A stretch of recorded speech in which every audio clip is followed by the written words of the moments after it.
Ladies and gentlemen, welcome to the UFC Fight Night on Fight Pass and the Ultimate Fighter Finale Media Conference Call. As a reminder, today's conference is being recorded, and at this time, I'd like to turn the conference over to Mr. Chris Costello. Please go ahead, sir. Thanks much, Aaron. I want to welcome everyone to the UFC Fight Night on Fight Pass and the Ultimate Fighter Finale Media Conference Call. These events, December 10th and 11th, will be held at the Chelsea at the Cosmopolitan of Las Vegas and set the stage for a blockbuster UFC weekend. The entire UFC Fight Night card is live and exclusive on UFC Fight Pass, and it's the first Fight Pass event ever to be broadcast in prime time in North America. The Ultimate Fighter Finale, Team McGregor versus Team Faber, will air on FS1. On today's call, please welcome the main event stars of both events, top featherweight contenders Frankie Edgar and Chad Mendes, as well as women's strawweight contenders Rose Namajunas and Paige VanZant. And with that, we'll open up the questions. And ladies and gentlemen, if you'd like to ask a question at this time, please signal by pressing star 1 on your telephone keypad. And again, that is star 1 to ask a question at this time.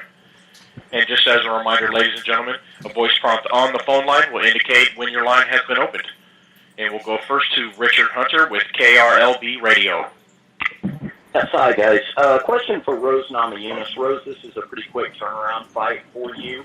You're a replacement opponent here, but after your last fight in November, were you pretty much staying training, staying in shape? Did it the short notice, quick turnaround affect you very much in terms of your direction for the remainder of the year? Yeah, it was a short notice fight, kind of, compared to some other training camps. I wasn't necessarily in the gym 24/7, but I was just kind of popping in and out, kind of doing my own thing. I took some time off, though, to just deal with, outside things in my life. And it's but it's cool that it's such a short notice. I mean, I think cutting off my hair has definitely kind of freed up some time for me, so it kind of worked out. And question for Paige VanZant. Paige, Rose Namajunas obviously has a very aggressive style. You yourself are known for pressing the action.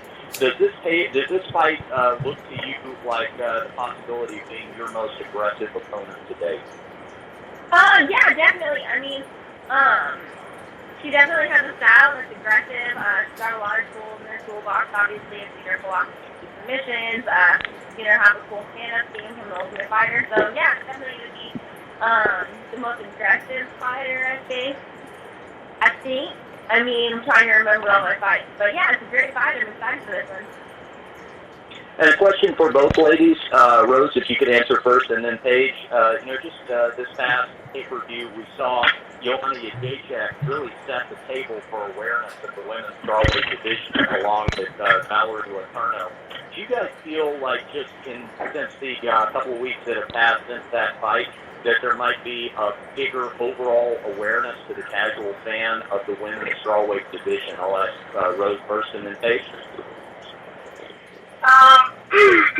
Yeah, I think it's just been gradually blowing up, just the women's division in general. I don't think we can attribute that just that one fight with Joanna, so I don't really know how that connects, but I guess it just adds to the drop in the bucket, The women is just taking over, and our momentum is just is nonstop. And Paige? Yeah, I think that's great. It's definitely a big deal. Got 2 women's fight headlines, the biggest event in UFC history, and definitely I think obviously every women's fight that happens is going to draw more and more awareness to the sport, and hopefully we just keep putting on exciting fights and people become aware of how awesome it is. And one question for Chad Mendes. Chad, I know that you felt like you would have liked to have had more time to prepare for your short notice fight against Conor McGregor, but given the tentative nature of the landscape in the featherweight division, most notably the fact that Jose Aldo is so prone to injury, has that altered your approach to taking time off versus training actively until further notice, given the fact that it seems like in the featherweight division there could be a lot of late-minute replacements? No. I honestly believe that, taking a little bit of time off and letting your body heal is just as important as, hard training. This is a very, very rough sport. I mean, we're beating the hell out of our bodies every day we get in that gym. I feel like we take more damage through training camps than we do in the fight most of the time. And, I want to be able to talk when I'm 50. So, obviously I'm staying active. I'm staying, mentally prepared as far as working technique and stuff. But, I think it's stupid to train, balls to the wall year round, and so, obviously I'm keeping my eye on fights, and, whenever there's big fights like that, there's possibility fights could drop out. I'm going to keep an eye on it and stay as prepared as I can, but, I'm not going to be training full go year round. I wouldn't be able to walk when I'm, 30, 40, 50 years old. I'm going to be, in a wheelchair. So, I think that time off is, and healing your body is just as important. And finally, a question for Frankie Edgar. Frankie, you've never been finished in a fight. That being said, Chad Mendes comes into this fight with 17 wins, 7 of them by KO. Do you anticipate that he may be one of the hardest punchers, if not the hardest puncher you have faced? Yeah, I'm very well aware Chad's got a lot of pop and power in his punches, and I fought a 55 and fought some power punchers. It's tough to say who's the hardest puncher, but that's the gamble that we play in this game, and I just got to make sure that I'm ready to go, and my eyes are up, my spidey senses are firing. Thanks, Chad. And we'll go next to Daniel Flynn with Breitbart Sports. Question for Chad. Does Frankie present a tougher style matchup for you because of his wrestling, his boxing, and his gas tank than even Conor did? And what does having a more full camp before this fight do for you here? I honestly believe every fighter has their own challenges getting into the octagon. That's the name of the game. You gotta find out your opponent's strengths. You gotta find out their weaknesses. You gotta, set up game plans with coaches and your teammates accordingly. And Frankie's tough all around. He's got great jiu-jitsu. He's a great wrestler. His boxing is on point. The game plan that we put together for this fight, I feel very confident with. Basically, we just got to keep that fight IQ up during the whole time and get in there and get it done. Frankie, with all the hype, and I guess open this up to Chad as well, but all the hype surrounding Conor and Jose making a rematch possibly inevitable. This may leave the winner of this fight on the outside looking in at a title fight for a while, or it may not. Will you wait, and I guess this is for both of you, will you wait for a title shot if you win this fight, or will you continue to fight, maybe lesser competition for a while to fill in that time before you get that shot at either Conor or Jose, whoever wins in a couple of weeks? I'll be honest, I'm not looking past December 11th. Until December 11th is over, that's when I'll start thinking about the next fight. But, I'm not getting any younger. I don't plan on waiting. And I don't think I'll be fighting lesser competition. I don't think there's any lesser competition in our division. I think all the guys are kind of hammers right now. So, any fight's going to be a tough fight at this point in my career. Chad? Yeah, I agree. I'm not, this is a sport we can't do for an entire lifetime. So, it doesn't make any sense if you're going to fight and you have an opportunity to wait for a title shot to do anything else. I'm here to fight the best guys in the division, and I want to be the best, and I want to be the champion. So, yeah, I would definitely go after that title. Can I get Chad? I'm not clear on your answer. You would wait for the title shot, or you would take a fight in between? No, I definitely wait and want that title. A question for the ladies. How does this juxta in the bantamweight division, does that change your perspective at all on the strawweight division? Many people thought that Ronda was unbeatable, but Holly beat her. Should you win your upcoming fight, does the outcome of that Rousey fight give you confidence that when you fight the champion, that anything can happen, that all bets are off? Yeah, of course, you always know anything can happen, and everyone's beatable. There's always somebody out there that's working harder than you, and better at something. So you always have to remember that there's always somebody that wants to beat you and thinks they can win. So, I mean, everyone, and not that you should know that, of course. Like watching that fight, it was exciting. It was neat to see what Holly was capable of and how she would shut down a champion that's been so dominant for so long.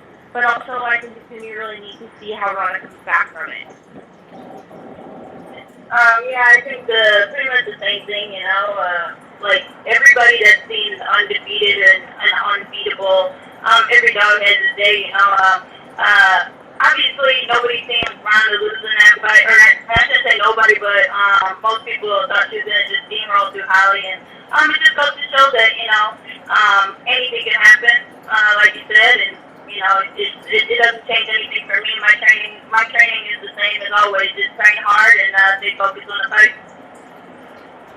Thank you, and good luck to everyone. And ladies and gentlemen, just as a reminder, that is *1 if you'd like to ask a question at this time. And we'll go next to Damon Martin with Fox Sports. First question is for Paige. Paige, obviously, when you went into this fight originally, you were facing Joanne Calderwood, who's a very tough strawweight. I think she was ranked like 8th or 9th in the world. You jump right in now facing the number 3 fighter. You've always said you have a kind of a slow and steady approach to your career, but were you happy with this matchup? Was this good timing to face the number 3 fighter in the world for you? Yeah, for me, I'm really excited about this matchup. It was the perfect one for me at the time, and I'm excited to go up and fight someone that's ranked higher, because then that just moves me closer and closer to fighting the champion. So, I'm excited about the matchup. It's perfect for me, and I'm just excited to get in there. And, to that point, a lot of people, almost since your first UFC fight, people are saying, what about you fighting for the title? And you've always tried to slow people down and say you want to take things at your own pace. But how is that going with this fight? And if you win here, there's not a lot of steps, that you could go ahead before you get to a Joanna. Yeah, obviously, it's not a surprise. I'm young in the sport. I'm a new athlete. I've always been an athlete, but as far as competing in MMA, I only had one amateur fight and then an extra pro. So, I don't know, I listened to the UFC, I listened to my managers, and I let the cards unfold, and right now this is the perfect fight for me, and I'm going to focus on this fight, but obviously after beating someone ranked number 3, there's not very many people above them to get to the champ. And I know that, you've said, numerous times, bringing back the Ronda Rousey question, everyone kept, trying to peg you as the next Ronda Rousey. You never really took that moniker. You always said, you're your own person. You obviously appreciated what Ronda was doing for the sport. But now in this moment, seeing what Ronda's going through, do you appreciate that you've kind of created your own hype, that you're not the next anybody, you're the first Paige VanZant?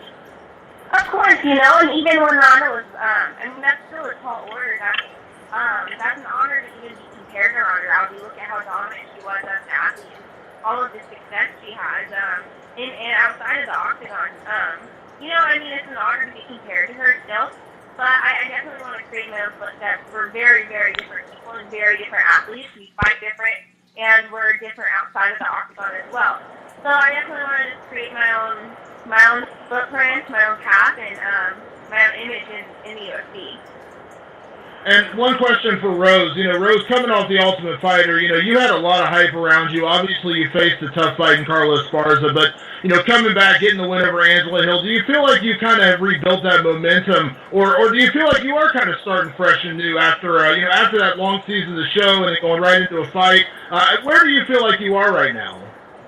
I'm always starting fresh. I'm always trying to stay in the moment, when I get stuck in the past or I get too far anxious in the future, that's where things kind of get slippery and I start to overthink things, and then, it's just not being honest with myself. So I got to always to stay present, regardless of whatever I've, done in the past. I just got to learn from it, and I've always just, and the main thing that I've learned is just, stay in the moment. Obviously, just the only opinion that matters is my own, and not listening to other people, whether it's good or bad. Don't let people get into your ear, and stay honest and true to yourself. Awesome. And a question for Chad. Chad, I know going into the Conor fight you had a broken foot. I know that was, something that's been talked about. And I know recently Conor had said that, when he fought in July and was coming back in December, it might have been a little too soon to fight Jose Aldo. With everything else going on, it may have been a bit too soon. I mean, how was the timing for you coming off an injury and obviously the short notice fight? I mean, did you have, time to recover before getting ready for Frankie Edgar? Oh yeah, man, of course. I actually broke my thumb too in that fight, but I mean that was in July. I was in a cast and that's all healed up. I got cleared and I've been feeling great this entire camp. I mean, there hasn't been any issues. Obviously, taping it, taking all the precautions and stuff that we need to. But yeah, man, everything's healed up. Everything's feeling great, so I'm ready to go. I want to ask you, if I could, real quick, about your teammate on this call, Paige VanZant. A lot has been said about her, being the future of the women's division. You've been there at Team Alpha Male since the beginning. I just want to get your opinion on Paige and, kind of where you feel like she is in her game. She smells. Hey! She's right on point, I believe.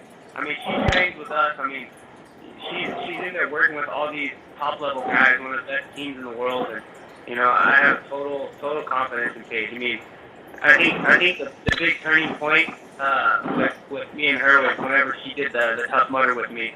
And I mean, I was going as hard as I possibly could, and she was right there with me the entire time. So, from then on, I knew this girl had a lot of fight, and she's a killer athlete. So, I think she's right on point. Awesome. Thanks a lot, guys. Thanks. And we'll go next to Stephen Morocco with USA Today. Hey, I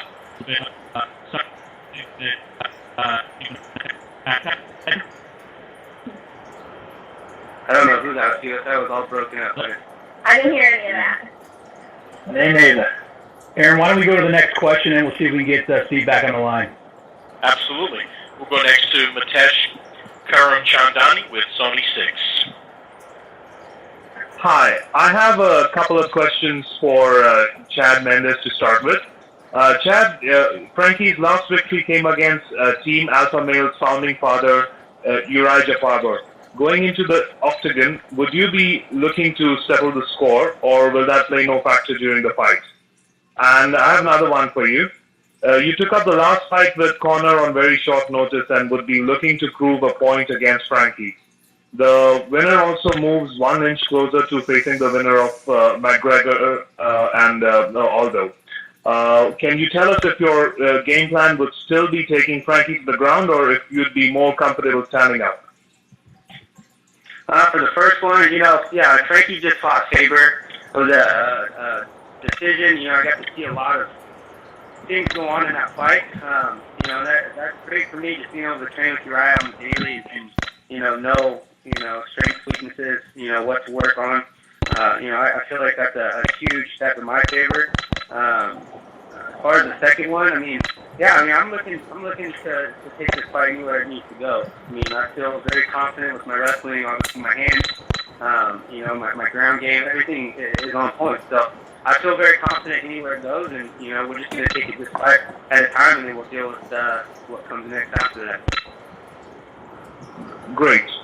And I have a question for Paige VanZant as well. Paige, you've seen a meteoric rise in the UFC. You'll also be fighting a top 5 ranked fighter, and this year has been monumental for you, let's just say that.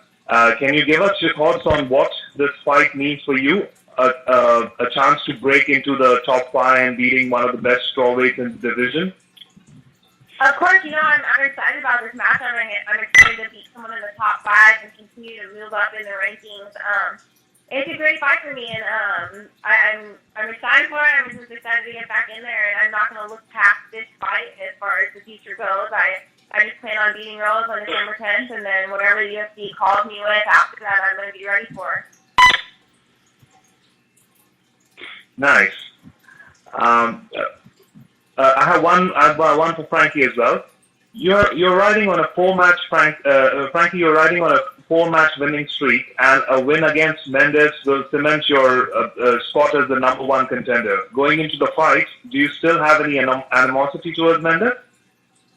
I never had animosity towards Mendes.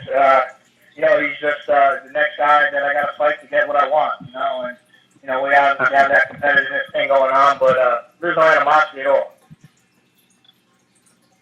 Nice to hear that. And lastly, I have this question for Rose. Rose, this fight is a chance for you to get back in title contention after your dominant performance in your last fight. How do you see yourself going up against someone like Paige, whose fighting style is similar to yours, where she puts pressure on her opponents and keeps moving forward? I don't really see her being similar to me in terms of style. Like she's more of a wrestling base and ground and pound and stuff like that. So we're totally two different fighters. But in terms of like the position that she was at where I was a year ago, you know, that might be a similarity we could compare. Other than that, it's just another fight to me. Right. Thanks everyone, and good luck to everyone. Good luck, guys. Thank you. Okay, we'll go back to Steven Marico with USA Today. Hey, can you guys hear me now? Yeah. Yeah. Yep. Okay. Thank you so much. I want to ask a question for Chad and for Frankie. Chad, you were talking about the injuries you suffered prior to 189, and it made me think of Connor's claim afterwards that he suffered an 80% tear of his ACL prior to fighting you. And I was wondering if you had any opinion, if you think he's coming back too soon, considering he suffered that injury and then going right into a fight with Aldo. I mean, honestly, I'm tired of talking about all this pre-injury shit with Connor. I mean, bottom line, I lost to Connor. You know, I was feeling great in the fight, doing what I needed to do. He caught me with a big punch. You know, that's a fight that, you know, I feel like if I prepare completely for it, I win that fight. You know, that being said, yeah, I was definitely 100% going into this camp against Frankie. I mean, like I said, I was in the cast for my thumb, got all that cleared out, got it off. My foot is 100% now, and everything, you know, I haven't had any issues through camp, knock on wood, and, you know, everything's great. Well, I guess I was just asking if you felt, you know, what your opinion was on whether you think it's too soon for Connor to be fighting Aldo, given he claimed he had an 80% ACL tear. I mean, who knows if that's true or not, but, you know, that's his deal. I mean, that's not mine. Do you have any opinion on the topic? No, not really, man. All right, fair enough. Another quick one for Chad. You mentioned before that you said you were title shot. Considering the outcome of the title fights that you've had recently, do you feel you're in a more difficult position in terms of getting a title shot when it comes to what happens after facing Frankie? I mean, no, I don't think so. I mean, Frankie, you know, Frankie's a guy that's right there at the top. You know, this is a fight, in my opinion, that's going to cement the true number one contender. You know, I felt like that when I got in there and fought against Lamas. You know, and that was a fight that, you know, pushed me right back in line. So, you know, I feel like the winner of this fight should be right back in line for it, whether it's me or Frankie. So, you know, obviously I fought Aldo twice and Connor for the fake belt, but, you know, you beat a guy like Frankie who is then just on a tear. You know, you have no choice but to give the guy that wins that fight a title shot, in my opinion. So. Okay, thank you very much.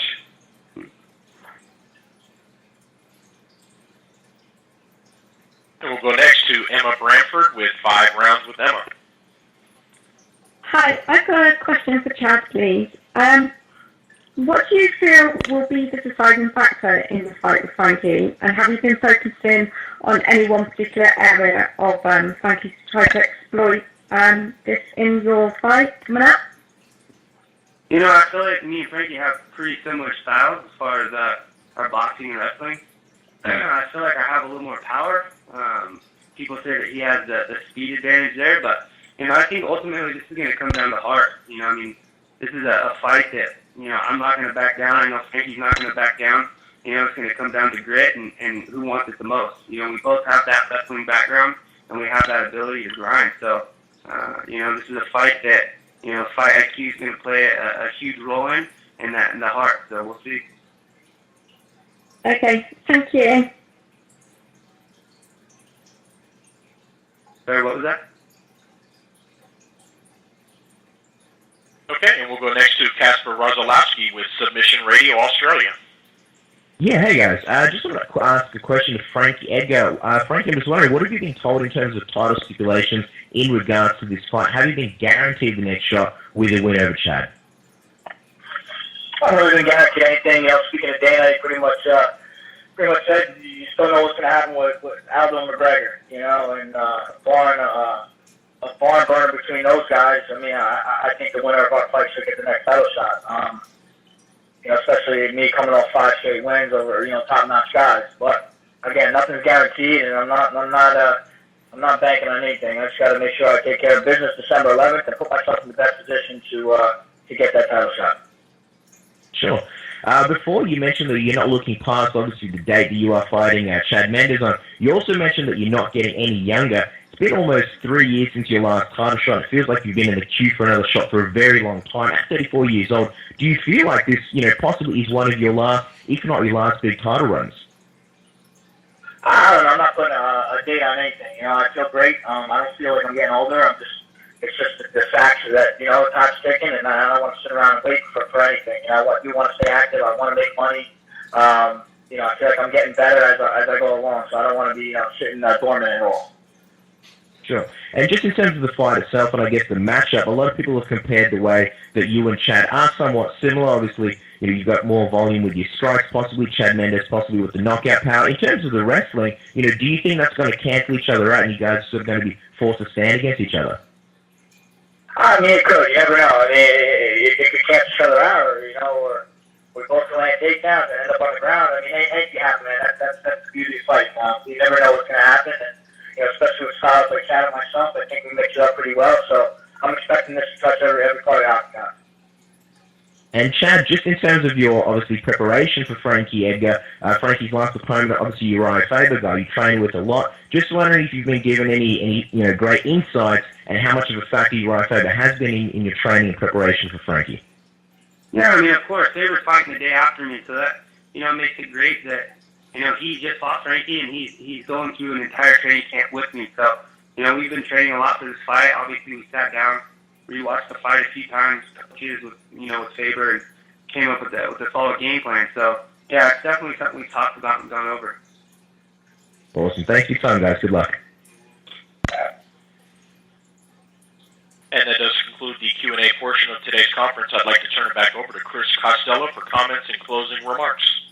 Thanks, Aaron. I want to thank everybody for joining us on today's call. Please note the UFC 194 media conference call will be this Wednesday at 2 p.m. Pacific, 5 p.m. on the East.